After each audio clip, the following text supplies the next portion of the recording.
स्वागत करते हैं सेठी साहब का, पालिया साहब का।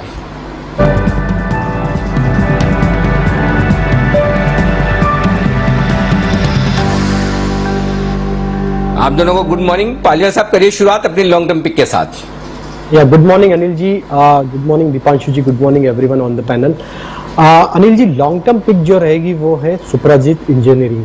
ये स्टॉक में अगर हम देखें तो वीकली सेटअप के हिसाब से स्टॉक में जो एक करेक्शन मूव था वो एक ओवर होते हुए दिख रहा है। पिछले 3-4 वीक से stock higher high higher low formation बनाते हुए दिख रहा है। स्टॉक में एक डाउन स्लोपिंग चैनल का ब्रेकआउट ऑलरेडी वीकली चार्ट पे हो चुका है और डेली चार्ट के हिसाब से देखें तो एक नैरो रेंज के कंसोलिडेशन का ब्रेकआउट भी हमें देखने को मिल रहा है। तो जिस तरीके का इसका सेटअप है, अब यहां से लगता है कि स्टॉक में एक अच्छा अपमूव यहां से बनते हुए दिख सकता है। तो करंट लेवल से कोई भी डिप आती वॉलेटिलिटी में इसको ऐड करें, 280 के आसपास का स्टॉप लॉस रखें और हमें इसमें लगता है लॉन्ग टर्म के हिसाब से टारगेट जो आना चाहिए वो करीब आना चाहिए 360 से 370 के।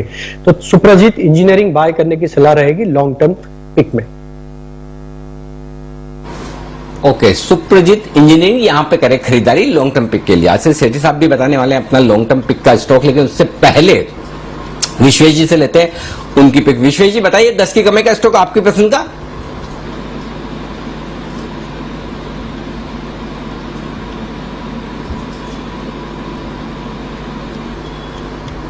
विश्वेश जी, आवाज आ रही है आपको?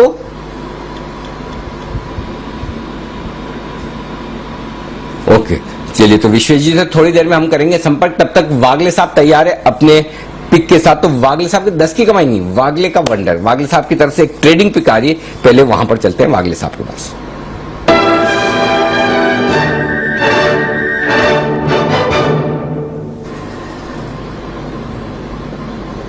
बताएं sir. Anil ji, Torrent pharma bye करना है, इसमें एक ब्रेकआउट आ रहा है और मुझे लगता है मार्केट का बॉटम हो गया। तो 2905 2906 के करंट भाव से बाय करें। 2870 का स्टॉप लॉस होगा और मुझे इसमें 3000 तक की मूव दिख रही है आज और कल का। अगर 2 दिन का टाइम लेते तो मेरा टारगेट 3000 का हो। ओके, तो टोरेंट फार्मा, इस पर रखिए नजर। मोमेंटम बढ़ रहा है। एक और फार्मा पिक की स्पेस है। 2200 से अच्छी रैली आई है काउंटर में, अब 2900 के ऊपर आपको ये जाते हुए दिख रहा है। आइए सुमित जी से लेते हैं उनकी 10 की कमाई का आइडिया। सुमित जी बताएं सर। मेरी 10 की कमाई के अंदर मेटल सेक्टर का स्टॉक है और वही स्टॉक है जो मैं कंटिन्यूसली डबल डिजिट के फिगर से रेकमेंड करता हुआ आ रहा हूं। स्टॉक का नाम है सेल, स्टील अथॉरिटी। सेल, जिसको सेल नहीं करना है, होल्ड करके रखना है। मेटल पूरे सेक्टर के अंदर रिबाउंड देखने को मिल रहा है और आने वाले दिनों में मेरे को लगता है कि मेटल सेक्टर में एक अच्छा खासा अपसाइड मूव देखने को मिलेगा। सेल 135 का अभी ट्रेड कर रहा है, यहाँ पे खरीद सकते हैं। 10 की कमाई मतलब लॉन्ग टर्म। तो इस स्टॉक के अंदर अगर कोई भी डिप आता है 5-7 रुपए का, तो लोअर लेवल्स पे खरीदारी बनेगी। 120 का इसका नीचे में अभी इमीडिएट सपोर्ट बनेगा, तो ट्रेडिंग के लिहाज से वो इसका स्टॉप लॉस होगा। शॉर्ट टर्म का टारगेट होगा 150 का, मीडियम टर्म का टारगेट होगा 175 का और लॉन्ग टर्म का टारगेट होगा 200 प्लस लेवल्स का। मेरे को ऐसा लगता है कि आने वाले समय में लॉन्गर टर्म टाइम होराइजन में सेल 200 प्लस के लेवल्स दिखाएगा। तो जिस तरह से मेटल सेक्टर में रिबाउंड आ रहा है, सेल के अंदर खरीदारी करके चले, एग्जिस्टिंग पोजीशंस होल्ड करके चले। 120 का स्टॉप लॉस लगाए, 150 short term, 175 medium term, 200 plus long term के टारगेट सेल में जल्दी ही देखने को मिलेंगे। 10 की कमाई में सेल में खरीदारी करके चलने का सलाह है। ओके, तो 10 की कमाई में सेल है सुमित जी की पसंद। वैसे वायदा कारोबार के बैन लिस्ट में है, बट सुमित जी आपको कह रहे हैं ये पोजिशनल बेसिस पर आप खरीदारी करें, डिलीवरी लेकर बैठें, कोई परेशानी नहीं है। सेल माफ कीजिएगा, सेल वैसे बैन लिस्ट में नहीं है, मेरी गलती है, सेल बैन लिस्ट में नहीं है। यूजुअली होता है तो मैं वहां से कंफ्यूज हो गया। सेल बैन लिस्ट में नहीं है, बट ये डिलीवरी लेकर पोजिशनल बेसिस पर आप रखें। ये है राय सुमित जी की तरफ से। आइए जैन साहब से ले उनकी 10 की कमाई का आइडिया। जैन साहब बताएं सर। ये एक फैंटास्टिक फार्मा स्टॉक है और सैनोफी इंडिया लिमिटेड, मुझे ऐसा लगता है कि ये बहुत ही इल ट्रीटमेंट हुआ है इस स्टॉक के साथ। और ट्रीटमेंट खुद तो सबको करती है, बट पिछले 1 साल में देखा जाए तो एक नेगेटिव रिटर्न वाला स्टॉक है। मार्केट हो गया डबल और वहां से ये स्टॉक अभी भी अपने नेगेटिव रिटर्न्स दे रखा है। तो बट उसके सामने मैंने इस स्टॉक को पूरा भी स्टडी कर रहा था और देख रहा था और in fact one of my favourites है, मैंने काफी रेकमेंड भी किया हमारे क्लाइंट्स को भी और मैंने चैनल पे भी पहले रेकमेंड किया है। तो जो क्वार्टरली रिजल्ट्स है वो one of the best quarterly results थे। आप अगर मार्च 2021 का पैट देखें तो 146 करोड़ का पैट था और पिछले मार्च में 85 करोड़ का पैट, और जनरली ये 2 फिगर्स में आता था। इस बार सारे चारों क्वार्टर जो है 100+ करोड़ के उसमें थे। तो मुझे लगता है कि जबरदस्त एक परफॉर्मेंस आ रहा है कंपनी का, और प्राइस में परफॉर्मेंस नहीं दिख रहा है मगर जो कंपनी का परफॉर्मेंस वो बहुत बढ़िया है। मुझे बहुत सस्ती लगती है स्टॉक, और सनोफी का नाम ले तो पेडिग्री की बात करने की तो जरूरत ही नहीं है। जर्मनी की हेक्स्ट की ये 100% सब्सिडियरी है, मतलब अच्छी खासी कंपनी और वर्ल्ड की one of the biggest pharma groups में से है। और इस कंपनी के 4 ब्रांड्स टॉप 100 फार्मा ब्रांड्स में इंडिया में, और diabetes, cardiology, thrombosis, nervous system वाली जो सॉल्यूशंस है उनमें तो ये बहुत ही अग्रणी कंपनी, ऑलमोस्ट मतलब कई ब्रांड्स तो इनके ऐसे जो ऑलमोस्ट हाउसहोल्ड नेम्स है। और मार्जिन जबरदस्त इंक्रीज किए हैं, पिछले अगर क्वार्टर में देखें तो 26% के ओपीएम से one of the highest. Again dividend yield, dividend pay out का रेशियो बहुत हाई है कंपनी का, 100+ है, 100%+, और 1.62% का डिविडेंड यील्ड है। Return on capital employed again one of the highest, 31-32 के लगभग। रिटर्न ऑन इक्विटी 22-23 के लगभग, और पिछले 3 साल की प्रॉफिट की कैगर देखें तो 16-17% के लगभग है। तो मुझे लगता है कि इतनी स्ट्रॉन्ग पेडिग्री, इतनी बेहतरीन फंडामेंटल्स वाली कंपनी, ये बाय एंड फॉरगेट स्टोरीज है। यहाँ पे एकदम दिमाग नहीं लगाना है, बिल्कुल ये स्टॉक को लेना है। और मुझे सबसे बढ़िया बात लगती है मार्केट्स ऐसे लेवल पे है जहां पे हम वैसे ही डिफेंसिव स्टॉक्स की बात कर रहे हैं, तो ये डिफेंसिव के अंदर भी और फर्दर डिफेंसिव स्टॉक है। सो बाय दिस स्टॉक, और मुझे लगता है कि आराम से 8,500-9 हजार के टारगेट्स के लिए स्टॉक को लेना चाहिए। 9 हजार का टारगेट मान लीजिए। ओके, तो 9,000 के टारगेट के लिए खरीदारी करें। एक और MNC pharma company Novartis Jain साहब ने रेकमेंड करी थी, उस पर तो आपने देखा सर्किट आ गया था, बट पोजिशनल बेसिस पर सैनोफी इंडिया पर खरीदारी की राय है एमएनसी फार्मा से। एक और पिक जैन साहब की तरफ से। आइए विश्वेश जी से भी जानते हैं उनकी 10 की कमाई का आइडिया। बताएं विश्वेश जी।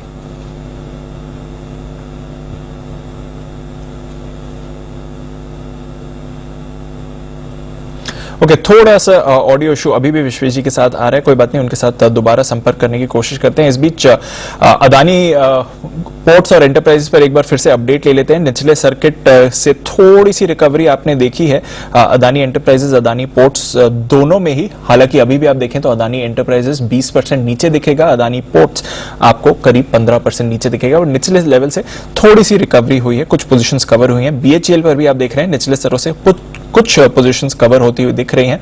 15% के सर्किट तक जाने के बाद अब आपको 11% ये स्टॉक नीचे दिख रहा है। तो थोड़ी रिकवरी हुई है इन तीनों काउंटर्स में जो सुबह के टॉप लूजर्स रहे हैं, पर साथ ही डिफेंसिव्स में फोकस और बढ़ते हुए दिख रहा है। गोदरेज कंज्यूमर पर भी अब आपको खरीदारी आती हुई दिख रही है। 900 के ऊपर अब गोदरेज कंज्यूमर का शेयर जाते हुए दिख रहा है। एक बार राय लेते हैं कुणाल जी से गोदरेज कंज्यूमर पर। बताएं सर, यहां पर भी कोई ट्रेड बनते हुए दिखता है 900 के ऊपर? बिल्कुल एक ब्रेकआउट आता हुआ दिख रहा है दीपांशु। 900 रुपए का स्तर पार हुआ है, स्टॉक आउट परफॉर्म कर रहा है, और ये जो ब्रेकआउट है मुझे लगता है स्टॉक को अभी यहां से 50-60 रुपए की तेजी और दिला सकता है। तो इन स्तरों पर बाय करके चले, 900 रुपए पर एक टाइट स्टॉप लॉस रख लें, और ऊपर मुझे लगता है कि 950 पहला टारगेट होना चाहिए, 965 तक भी जा सकता है। तो 950-965 के टारगेट के लिए गोदरेज कंज्यूमर प्रोडक्ट पे खरीदारी करें। ओके, तो 950 के ऊपर जाने की तैयारी में है गोदरेज कंज्यूमर। नजर रखिए इस काउंटर पर। डिफेंसिव्स एक बार फिर से फोकस में। आइए देखते हैं सुमित जी को क्या पसंद है। बिगुल सुमित के सुपरहिट।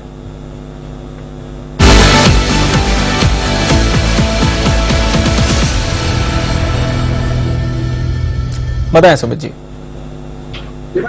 तो क्या आज का पहला बिगुल है और मार्केट्स के अंदर वॉलेटिलिटी अच्छी खासी है।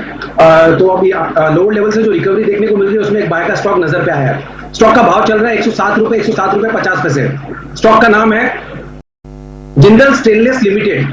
छोटा वाला स्टॉक है JSL जिसका सिंबल है JSL जिसका सिंबल है। स्टॉक का नाम है जिंदल स्टेनलेस लिमिटेड। ये स्टॉक के अंदर ब्रेकआउट है। वीकली चार्ट और डेली चार्ट के अंदर स्टॉक अच्छा दिख रहा है। 2018 के हायर लेवल्स पे स्टॉक अभी आ चुका है। जिस तरह का इसके अंदर पैटर्न फॉर्म हो रहा है मेरे को लग रहा है ये स्टॉक यहाँ से एक अच्छा अपसाइड मूव दिखाने को तैयार है। एक तो ये फ्लैग पैटर्न का ब्रेकआउट दिखा रहा है, दूसरा ये higher high higher low formation break कर रहा है, तीसरा 2018 के हायर लेवल्स ब्रेक कर रहा है, चौथा आज स्टॉक के अंदर प्राइस एक्शन और वॉल्यूम के साथ एक अच्छा प्राइस एक्शन देखने को मिल रहा है। उसके बाद रिसेंट के हाइज ब्रेक हो रहे हैं। तो ये सारे इंडिकेटर्स सारे सिम्टम्स मेरे को लगते हैं कि स्टॉक को यहाँ से ऊपर लेके जाएंगे। ऊपर में स्टॉक का जो पहला टारगेट बनेगा 115 का पहला टारगेट बनेगा, 120 का दूसरा टारगेट बनेगा। 100 रुपए के आसपास का स्टॉप लॉस लगा के जिंदल स्टेनलेस लिमिटेड में खरीदारी करें 115 से 120 रुपए के टारगेट के लिए। इसी हफ्ते में ये लेवल स्टॉक के अंदर देखने को मिल सकता है। ओके, तो जिंदल स्टेनलेस पर है आपके लिए खरीदारी की राय इस समय मोमेंटम में आते हुए दिख रहा है। एक और मेटल काउंटर है जहां पर आपको अच्छी मूव आती हुई दिख रही है। एक और स्टॉक जहां पर अच्छी मूव आई है, एक बार जल्दी से वागले साहब से उस पर राय ले लेता हूं। वागले साहब, आरती इंडस्ट्रीज पर भी नजर रखिए। अभी थोड़ी देर पहले एक मूव आई थी, क्या यहां पर ट्रेड बनते हुए दिख रहा है सर? दीपांशु, अर्ली साइंस दिख रहा है, 1830 का भाव है। आपको थोड़ा सा लंबा स्टॉप लॉस लेना होगा 1700, 1785, 1790 का, वो मेरे हिसाब से थोड़ा सा लंबा है। थोड़ा सा करेक्शन पे ले 1810, 1815 ये लेवल पे आएगा तो बेटर ट्रेड होगा, या तो फिर 1840 के पार निकलेगा तो इसमें सीधा एक 60-70 रुपए की तेज मूव बहुत जल्दी आएगी आज के दिन में ही।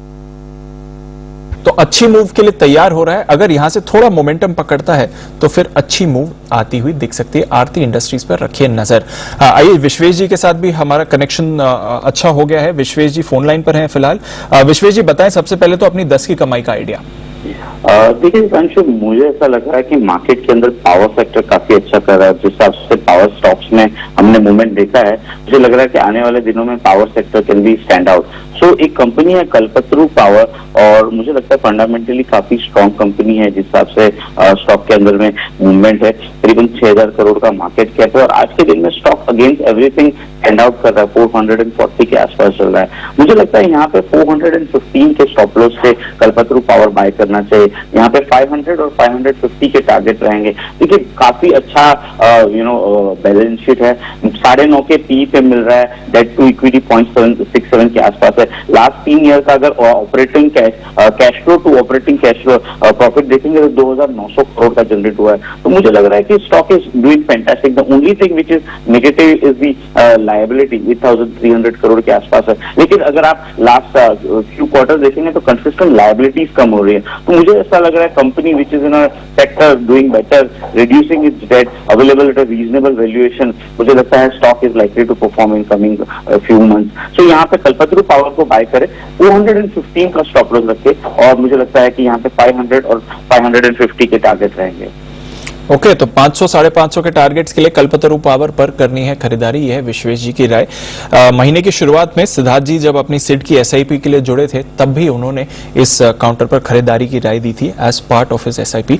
तो नजर रखें, कल्पतरू पावर आपके फोकस में होना चाहिए। पावर स्पेस पे तो हम वैसे भी एक बढ़िया मोमेंटम बनते हुए देख रहे हैं। कुछ और बेहतरीन पिक्स लेनी है सेठी साहब और पालविया साहब की तरफ से एसपीएल मिडकैप्स में, और साथ ही मैनेजमेंट से भी चर्चा करेंगे। सोना बीएलडब्ल्यू के आईपीओ आज खुल रहा है, उससे पहले एक छोटा सा ब्रेक ले लेते हैं, जल्द लौटेंगे हम।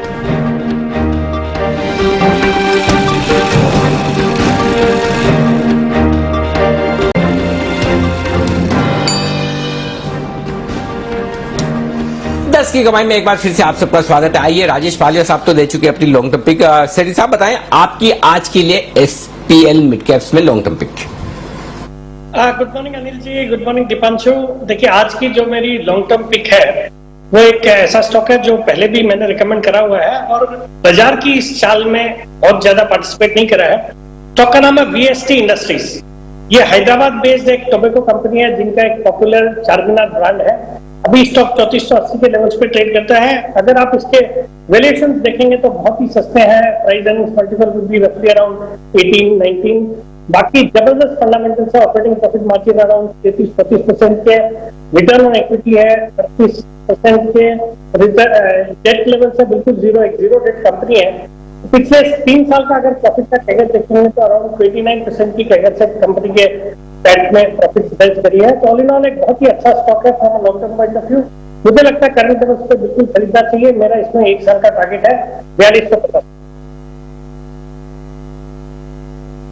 वीएसटी इंडस्ट्रीज यहां पर खरीदारी करने की राय सेठी साहब की तरफ से। जैन साहब का भी पसंदीदा शेयर ये 4250 का रखिएगा टारगेट और करिए खरीदारी। ओके, आइए पालिया साहब बताइए आपकी पोजिशनल पिक। जी अनिल जी, तो पोजिशनल पिक अनिल जी जो रहेगी वो रहेगी मेट्रोपोलिस। ये स्टॉक में अगर हम सेटअप देखें तो इसमें कंटिन्यूएशन अप ट्रेंड बना हुआ है, और जिस तरीके से अगर वीकली और डेली सेटअप देखें तो स्टॉक में जिस तरीके से बाइंग इंटरेस्ट बना हुआ है, ये दिखाता है कि स्टॉक में यहां से मोमेंटम एक्सटेंड होते हुए दिखेगा, और स्टॉक में हमें जो लगता है टारगेट आना चाहिए पोजिशनल बेसिस पे, वो आना चाहिए करीब 3200 तक के। तो कोई भी वॉलेटिलिटी में ये स्टॉक लोअर साइड पे मिले तो भी इसको ऐड करें, 2900 के आसपास का स्टॉप लॉस रखें, और एक जो इमीडिएट टारगेट हमें लगता है पोजिशनल बेसिस पे वो आना चाहिए 3200 रुपए का। लेकिन अगर इसका ओवरऑल सेटअप देखें तो स्टॉक में और भी पोटेंशियल है। ये स्टॉक में 3500 तक के टारगेट भी अगर इसको और थोड़ा सा टाइम दे तो 3500 तक भी ये स्टॉक एक्सटेंड होते हुए दिख सकता है अपने मूव को अभी, लेकिन पोजिशनल टारगेट हम इसमें 3200 के सजेस्ट कर रहे हैं। 3200 के टारगेट के साथ मेट्रोपोलिस में करें खरीदारी, ये राय है आपके लिए पालिया साहब की तरफ से। आइए अब सेठी साहब से भी पोजिशनल स्टॉक ले ही ले लगे हाथ से। सेठी साहब बताएं सर। बिल्कुल अनिल जी, आज का जो हमारा पोजिशनल पिक है एक एमएनसी स्टॉक है। स्टॉक का नाम है हुतामाकी इंडिया। ये एक एमएनसी कंपनी है, फिनलैंड बेस्ड इसके पेरेंट है। भारत की एक लीडिंग फ्लेक्सिबल पैकेजिंग की कंपनी है जिसके मार्की क्लाइंटल्स है, जितनी भी नामी गिरामी एफएमसीजी कंपनीज है उनको कैटर करती है। इसके अलावा इन्होंने फूड और बेवरेज के भी पैकेजिंग सेक्टर में कदम रखा है। फिर जिस तरह से सरकार का एक फोकस है सिंगल यूज प्लास्टिक को बैन किया है, तो पेपर का यूसेज बढ़ने से, पेपर पैकेजिंग बढ़ने से इस कंपनी को भी बेहद फायदा होने के पूरे उम्मीद है। और बाकी जो ई कॉमर्स की भी जो पैकेजिंग होती है उसमें भी ये कंपनी काफी एक्टिव है, तो वहां से भी ट्रिमेंडस अपॉर्चुनिटी नजर आ रही है। बाकी फंडामेंटली एक सॉलिड कंपनी है। Return on equity 24%, return on capital employed है 27% का, डेट इक्विटी रेशियो से 0.39 और पिछले 3 साल का प्रॉफिट का टैगर है 28%। तो हम बुलिश ऑन द स्टॉक, और मुझे लगता है पोजिशनली इस स्टॉक को बिल्कुल करंट लेवल जो कि 288 के लेवल के आसपास से ट्रेड कर रहे हैं, यहाँ पे खरीदारी करने की सलाह है। मेरा इसमें पोजिशनली 330 का टारगेट है, स्टॉप लॉस रखना 275 रुपए। तो ये है आपके लिए हुतामाकी पीपीएल में खरीदारी करने की राय सेठी साहब की तरफ से। आज सेठी साहब के और जैन साहब के स्टॉक्स बड़े कॉमन हो रहे हैं। ये कॉमन कितने हो रहे हैं वो मैं तीसरा स्टॉक देखने के बाद राय दूंगा, लेकिन उससे पहले अदानी ग्रुप के शेयरों में आज जो तेज गिरावट देखने को मिल रही है, क्या है ये बड़ी वजह गिरावट की, और कितनी गिरावट है, क्यों है, सारी डिटेल्स लेकर हमारे साथ जुड़ चुके हैं वरुण दुबे। वरुण बताइए। डेफिनेटली अनिल जी, देखिए अदानी ग्रुप स्टॉक्स में आज जोरदार पिटाई देखने मिली। सभी ग्रुप स्टॉक अगर आप देखेंगे तो खुलते से ही लोअर सर्किट में थे। दरअसल एनएसडीएल ने 3 विदेशी फंड्स जो है उनके अकाउंट जो है उनको फ्रीज कर दिया। अब ये फंड्स कौन से हैं? Albula investment fund, Cresta fund और एपीएमएस इन्वेस्टमेंट फंड। इन 3 फंड्स के अकाउंट जो है उनको फ्रीज कर दिया गया है। अब ये क्यों हुआ है? दरअसल ओनरशिप से कुछ जुड़े पर्याप्त डिस्क्लोजर है वो इन्होंने नहीं दिए हैं, इसके लिए इनके खाते को जो है वो फ्रीज कर दिया है। अब इसका अडानी ग्रुप स्टॉक्स पे क्या इंपैक्ट है वो देखिए। ये तीनों फंड्स मिला के अगर आप देखेंगे तो अडानी ग्रुप स्टॉक में इनका करीब 44,000 करोड़ के आसपास का एक्सपोजर है। परसेंटेज वाइज अगर आप देखेंगे तो इन फंड्स का अडानी एंटरप्राइज में करीब 6.8% हिस्सा है, अडानी ट्रांसमिशन में 8% के आसपास का हिस्सा है, अडानी टोटल गैस में करीब 6% के आसपास का हिस्सा है, और अडानी ग्रीन में करीब 3.58% के आसपास का हिस्सा है। तो कहीं ना कहीं बाजार ये जो खबर है उसको लेकर डरा है कि अगर इन फंड्स को कहीं ना कहीं फ्रीज किया गया है तो इसका सीधा इंपैक्ट जो है आगे चल के हो सकता है अडानी ग्रुप स्टॉक्स पे देखने मिले। हो सकता है कि इन फंड्स की तरफ से काफी बिकवाली आए, इसके लोग अपने पैसे जो है इनमें निकाल रहे हैं। और इनफैक्ट जानकार तो ये भी मान रहे हैं कि काफी सारे और फंड्स है उनका इन कंपनियों में करीब 95% के आसपास का हिस्सा है। तो ये एक बड़ी डेवलपमेंट जो है आज सुबह निकल के आया, जिसके बाद आपने देखा अडानी ग्रुप स्टॉक्स में कहीं ना कहीं गिरावट आई। इसके अलावा वैसे खबरें ये भी चल रही है कि हाल ही में जो रनअप आया था अडानी ग्रुप स्टॉक्स में, सेबी भी उसकी जांच कर रहा है। तो ये कुछ बुरी खबरें अब आ रही है अडानी ग्रुप स्टॉक्स पे, जिसके कारण अडानी ग्रुप स्टॉक्स की काफी धुलाई हो रही है। वैसे भी याद रखिए हाईली लेवरेज ये पूरा ग्रुप है, 1,00,00,000 1.5 लाख करोड़ के आसपास का कर्ज है इस ग्रुप के ऊपर। तो हाईली लेवरेज ग्रुप से वैसे भी मार्केट जब गिरता है तो ऐसे स्टॉक में गिरावट आती भी है, तो ये भी आपको याद रखना है। 22% अदानी एंटरप्राइजेज नीचे है तो अदानी पोर्ट 16% नीचे है। सेठी साहब भी हमारे साथ हैं, काफी क्लोजली ट्रैक भी करते हैं। सेठी साहब क्या राय देंगे आप उन लोगों को जिनके पास ये शेयर हैं, या कोई अब ये भाव देखकर काफी लोगों का मन ये भी हो रहा है कि खरीदा जाए, 20% 25% नीचे है, तो क्या करना चाहिए? देखिए अनिल जी, खबरें तो काफी नेगेटिव है, और जिस तरह का इसमें कंसंट्रेशन है होल्डिंग का, तो इस तरह की जो तेजी पूरे ग्रुप के स्टॉक्स में बनी है उसके एक कारण, जो सबसे बड़ा कारण तो यही लग रहा था, बिकॉज फंडामेंटल्स इतने एक्सपेंसिव वैल्यूएशंस को जस्टिफाई नहीं कर रहे थे। तो मेरी राय में तो फ्रेश खरीदारी करने की सलाह नहीं है ये गिरावट के बाद भी। वैसे तो कल से देखेंगे तो बहुत अच्छी गिरावट आ गई है, लेकिन अगर आप 3 महीने पहले इन सब स्टॉक्स के प्राइसेस देखेंगे तो वहां से तो अभी भी बहुत अच्छी खासी बढ़त के साथ ये ट्रेड कर रहे हैं। तो जिन्होंने एक दूसरे लेवल पे लिया हुआ है उनको तो मैं यही राय रहेगी कि अभी भी प्रॉफिट बुक कर सकते हैं, बाकी फ्रेश खरीदारी की कोई सलाह नहीं। फ्रेश खरीदारी न करें, दूर रहे, ये है आपके लिए राय। आइए स्पीड मिड कैप स्टॉक्स में शॉर्ट टर्म पिक्स का वक्त है। पालिया साहब बताएं आज के लिए आपकी शॉर्ट टर्म पिक। जी अनिल जी, तो Anil ji short term pick जो है वो है वाटेक वाबाग। ये स्टॉक में अगर हम सेटअप देखें तो पिछले दिनों से जिस तरीके से इसमें स्टॉक में एक मोमेंटम बना है, हमें लगता है कि अब यहां से इसमें एक शॉर्ट टर्म में एक अच्छा मूव यहां से बनते हुए दिखेगा। अगर इसका सेटअप देखें डेली वीकली सेटअप, तो स्टॉक अपने सारे इंपॉर्टेंट मूविंग एवरेजेस के ऊपर ट्रेड कर रहा है। वीकली सेटअप के हिसाब से इसमें ऑलरेडी एक ब्रेकआउट हो चुका है और अब ये स्टॉक में जो बाइंग एक्शन पिछले 2-3 ट्रेडिंग सेशन से देखने को मिली, हमें लगता है कि ये स्टॉक को अब बाय करना चाहिए। 395 410 ये हमारे शॉर्ट टर्म के टारगेट है। 345 का स्टॉप लॉस सजेस्ट करेंगे वाबाग को बाय करने के लिए। ओके, तो वाटेक वाबाग ये स्टॉक पिछले 2-3 दिनों से है सुर्खियों में। शॉर्ट टर्म में अब भी यहां से अपसाइड है। 357 रुपए के आसपास खरीदारी करने की राय है यहां पर, और टारगेट रखना है आपको 395 410 का। आपके लिए ये है राय। आइए सेठी साहब से भी पूछ ले उनकी का स्टॉक शॉर्ट टर्म के लिहाज से। सेठी साहब बताएं वीएसटी, हुतामा की पीपीएल, तीसरा स्टॉक सर। अनिल जी, अभी थोड़ी देर पहले आपने जिक्र किया कि जो आज के मेरे दोनों स्टॉक्स है वो संदीप के साथ कॉमन है। तो अनिल जी, कई फंडामेंटली जो अच्छी क्वालिटी की कंपनियां हम लोगों का आमतौर पे जो सिलेक्शन का प्रोसेस है, फिल्ट्रेशन का प्रोसेस है, तो उसके मुताबिक ये स्टॉक्स अब रडार पे सबके ही आते हैं, तो उसके लिहाज से ये स्टॉक्स कॉमन हो गए। बाकी अभी जो राजेश जी पालवे ने भी जो स्टॉक रिकमेंड करा वाटेक वाबाग, ये भी मेरा एक पसंदीदा स्टॉक है जिसको मैंने पिछले 3 महीने में 4 से 5 बार कम से कम रिकमेंड करा होगा। 180 के लेवल से रिकमेंड कर रहा हूँ। हर बार शॉर्ट टर्म टारगेट तो अचीव हुए और लॉन्ग टर्म के लिए भी बुलिश, कई बार लॉन्ग टर्म पिक्स के तौर पे भी एसपीएल मिड कैप सेगमेंट और बजाज आजाद करके सेगमेंट में भी दिया हुआ एक दमदार कंपनी है। तो राजेश जी वाला स्टॉक भी कॉमन ही है। बाकी अनिल जी, अभी जो शॉर्ट टर्म पिक है ये कॉमन नहीं है। इस स्टॉक को मेरा ही कॉमन है बिकॉज कुछ दिनों पहले मैंने इसको पहले भी रिकमेंड करा था रिजल्ट्स के पहले। स्टॉक का नाम है कैपेसिटी इंफ्रा, जिसको हमने प्रोनाउंसिएशन के चक्कर में भी डिस्कशन किया था कि कैपेसिट है कि कैपेसिटी है या कैपेसिटी है। कैपेसिटी इंफ्रा में तो स्टॉक का भी प्राइस चल रहा है 215 के लेवल पे ट्रेड कर और एक प्योर प्ले है रियल एस्टेट सेक्टर में जो बूम चल रहा है उसका। ये कंपनी रियल एस्टेट जो कंपनीज है, बिगेस्ट कंपनी जैसे Oberoi realty, Godrej properties, brigade enterprises, के राइटर ग्रुप, ब्रुकफील्ड और इवन गवर्नमेंट ओन प्रोजेक्ट जैसे सिडको के प्रोजेक्ट्स है, इन सब पे जो इनके बिल्डिंग्स का कंस्ट्रक्शन का काम करती है। और जिस तरह से सरकार का फोकस रहा रियल एस्टेट के ऊपर, जो इंटरेस्ट रेट होम लोन की दरें हिस्टोरिकली लो लेवल्स पे है और जो कई स्टेट गवर्नमेंट्स ने रियल एस्टेट को बूस्ट करने के लिए कदम उठाए हैं, तो उन सब का फायदा रियल एस्टेट स्टॉक्स को, रियल एस्टेट कंपनीज को और उनके परफॉर्मेंस में देखने को तो मिल ही रहा है। तो क्योंकि ये कंपनी उनके लिए काम करती है तो इसका भी परफॉर्मेंस बहुत ही अच्छा रहा। और ओवर द वीकेंड इसके नतीजे आए थे, फ्राइडे को या सैटरडे को इसके नतीजे आए थे। इस तिमाही के बहुत ही दमदार नतीजे थे। पैट आया है 24.5 करोड़ का versus 4 crore, last year 4 crore का पैट था। और इवन आप सिक्वेंशियली यानी क्वार्टर ऑन क्वार्टर भी देखेंगे तो 15 करोड़ के सामने 24.5 करोड़ का पैट था। बाकी सॉलिड फंडामेंटल्स है और अच्छी खासी प्रोमोटर्स की हिस्सेदारी और एफआईआईज और डीआईआईज भी अच्छी खासी 27-28% इसमें ओन करते हैं, जिसमें गोल्डमैन सैक्स का नाम है, फिर आईसीआईसीआई प्रू, निप्पॉन, सुंदरम, इन तरह के म्यूचुअल फंड्स भी इसको ओन करते हैं। इस स्टॉक में शॉर्ट टर्म का मेरा टारगेट है 230 रुपए का, स्टॉप लॉस रखना 205 रुपए का, खरीदारी करने की सलाह कैपेसिटी इंफ्रा। कैपेसाइट इंफ्रा ये है आपके लिए। मैंने तो इसका नाम कैपेसाइट रखा है।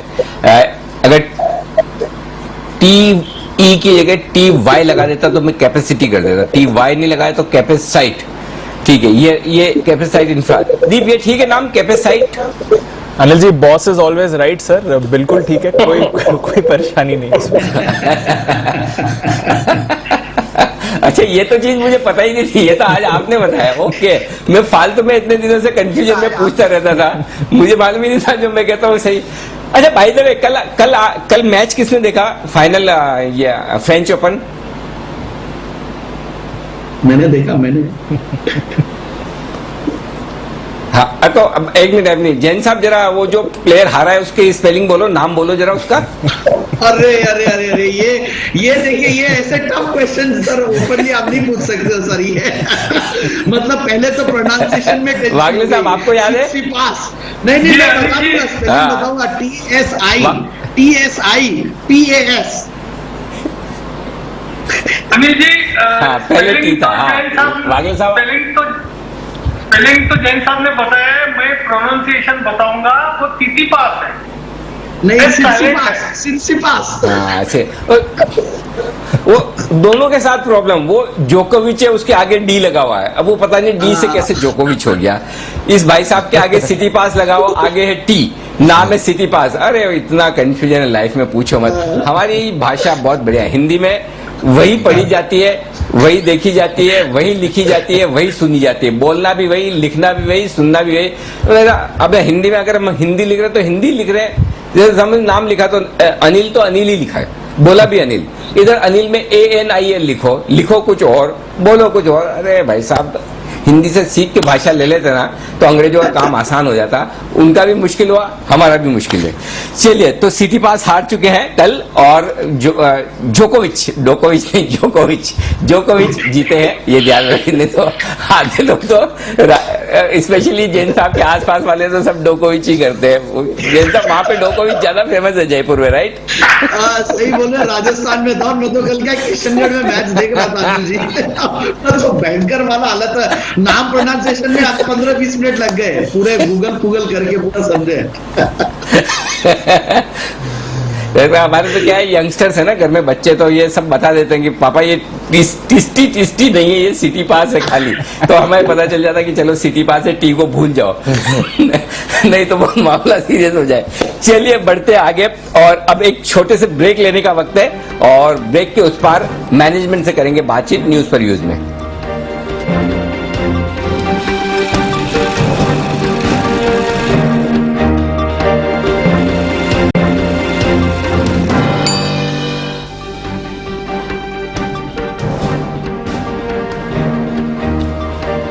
स्वागत है आपका एक बार फिर से, और आइए अब वक्त है न्यूज पर व्यूज सेगमेंट का। और आज न्यूज पर व्यूज सेगमेंट में हम बात करेंगे एक नई कंपनी की जो बाजार में उतरने की तैयारी में है।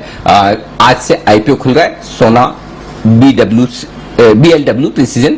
इस कंपनी का हम करेंगे बातचीत। आइए कंपनी के टॉप मैनेजमेंट से करते हैं बात। वक्त है न्यूज पर व्यूज सेगमेंट का।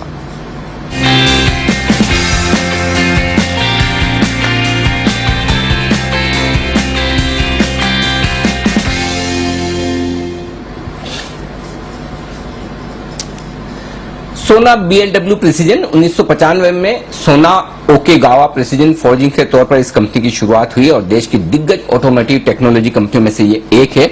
और 2013 में इसका नाम बदलकर हुआ सोना BLW प्रिसीजन। स्टार्टर मोटर में दुनिया की टॉप 10 कंपनियों में ये कंपनी शामिल है।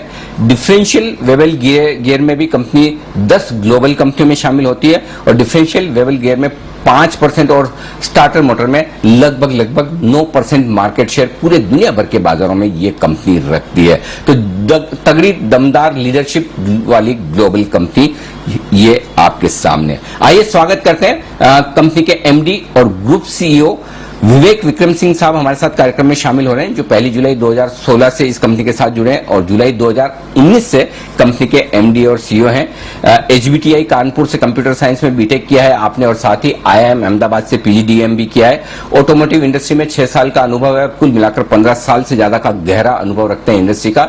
इलेक्ट्रिक हाइब्रिड व्हीकल के कंपोनेंट मैन्युफैक्चरिंग पर आप नजर रखते हैं, और कंपनी के कैपिटल एलोकेशन से रिलेटेड सारे फैसले विवेक विक्रम सिंह साहब लेते हैं। सिंह साहब, बहुत बहुत स्वागत है आपका। धन्यवाद जी बिजनेस के लिए वक्त निकालने के लिए।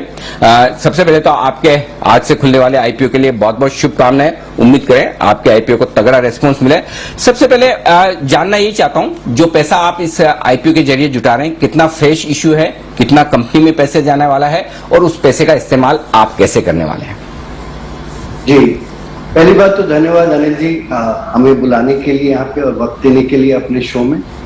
हम लोग 5,550 करोड़ का ये टोटल IPO है, जिसमें से मुख्य पार्ट जो है 5,250 करोड़ वो ऑफर फॉर सेल है। ब्लैकस्टोन जो कि दुनिया के सबसे बड़े प्राइवेट इक्विटी कंपनीज में से है, वो हमारे इन्वेस्टर हैं और उनका एग्जिट हो रहा है। दूसरे प्रमोटर अपना होल्डिंग बरकरार रखेंगे। 300 करोड़ हमारा प्राइमरी इश्यूएंस है, जिसमें से 241 करोड़ होगा इस्तेमाल जो हमारा टर्म लोन है उसको चुकाने के लिए, और बाकी जो छोटा मोटा बच जाता है वो जनरल कॉर्पोरेट पर्पस के लिए। सर मैं देख रहा था आपकी कंपनी का कारोबार पूरे देश विदेश में सब जगह फैला है। जो निवेशक आपके आईपीओ में इंटरेस्टेड है, एक बार जरा बिजनेस मॉडल समझाएं सर, आपकी कंपनी करती क्या है और किस तरह से ग्लोबली पोजीशन्ड है। जी अनिल जी, धन्यवाद ये मौका देने के लिए मुझे, कि हमारी कंपनी का जो यूएसपी है ये ऑटो सप्लायर है, बट ये ऑटो टेक्नोलॉजी कंपनी है। कंपोनेंट से ज्यादा हमारा टेक्नोलॉजी में भरोसा है। हमारी 3 विशेषताएं हैं। पहली विशेषता ये कि हम इलेक्ट्रिक व्हीकल जो उभरता हुआ सेगमेंट है वो हमारे लिए सबसे महत्वपूर्ण सेगमेंट है। 14% हमारी सेल्स बैटरी इलेक्ट्रिक को जाती है, 27% हाइब्रिड और माइक्रो हाइब्रिड को जाती है, तो 41% जो कि विश्व में अभी बहुत छोटा है बट हमारा काफी बड़ी हिस्सेदारी है उसमें। दूसरा, हमारी कंपनी की ग्रोथ काफी अच्छी रही है। पिछले साल फाइनेंशियल ईयर 21 में हम फाइनेंशियल ईयर 20 के ऊपर 28% से ग्रोथ हुई, मगर अब पहले हाफ में कोरोना से थोड़ा असर पड़ा था, पर Q3 और Q4 देखेंगे तो 65% और 75% ईयर ऑन ईयर ग्रोथ थी। और तीसरी बात, आप हमारी इंडस्ट्री में अगर देखेंगे तो 28% के आसपास हमारा एबिटा मार्जिन है और 30% के आसपास रिटर्न, जो कि हमारी इंडस्ट्री में बेस्ट इन क्लास कहा जा सकता है। ठीक बात है। तो ये आप तो बेसिकली ये समझा जाए सिंह साहब कि अगर दुनिया भर में जिस तरह से अब ट्रेंड इलेक्ट्रिक व्हीकल्स की तरफ बढ़ रहा है, राइट, हमारे यहाँ भी अभी आ रहा है, बाहर के देशों में तो थोड़ा बेहतर है, तो क्या उस तरफ कंपनी का ज्यादा फोकस है और जैसे जैसे इलेक्ट्रिक व्हीकल्स की डिमांड बढ़ेगी क्या आपकी कंपनी की ग्रोथ उस हिसाब से ज्यादा बढ़ने वाली है? क्या ये समझना ठीक है? मतलब मैं ये समझना चाहता हूं कि इलेक्ट्रिक व्हीकल के साथ, उसकी ग्रोथ के साथ आपकी कंपनी को जोड़ना ठीक है? बिल्कुल सही कहा सर। तो अनिल जी, हम लोग 2016 से ही इलेक्ट्रिक व्हीकल की ग्रोथ में जुड़ गए थे, क्योंकि हम लोगों का मानना था कि बहुत दिन से ऑटोमोटिव इंडस्ट्री जैसे चल रही थी वैसे ही चल रही थी और एक डिसरप्शन की आवश्यकता थी इस इंडस्ट्री में, जो इलेक्ट्रिफिकेशन ने किया है। दुनिया में आप देखेंगे तो यूएस, चाइना और यूरोप काफी आगे निकल गए हैं और वहीं पे हमारे अभी अधिकतर कस्टमर हैं। धीरे धीरे इंडिया में भी बढ़ेगा, क्योंकि आप प्रदूषण को देखिए, ये आईसीई इंजन से चलने का जो समय है अगले 10 सालों में ये ना के मात्र रह जाएगा। तो ग्रोथ बहुत स्ट्रांग होनी है और हम लोग इस ट्रेंड से बहुत ज्यादा अलाइन है। जी, तो सर ये जो मैं आपके आरएचपी में पढ़ रहा था कि 560 करोड़ रुपए के आसपास का एक्सपेंशन आपने पिछले 3 सालों में जो किया है, इसमें से सारा का सारा या ज्यादा इलेक्ट्रिक व्हीकल स्पेस में गया है सर?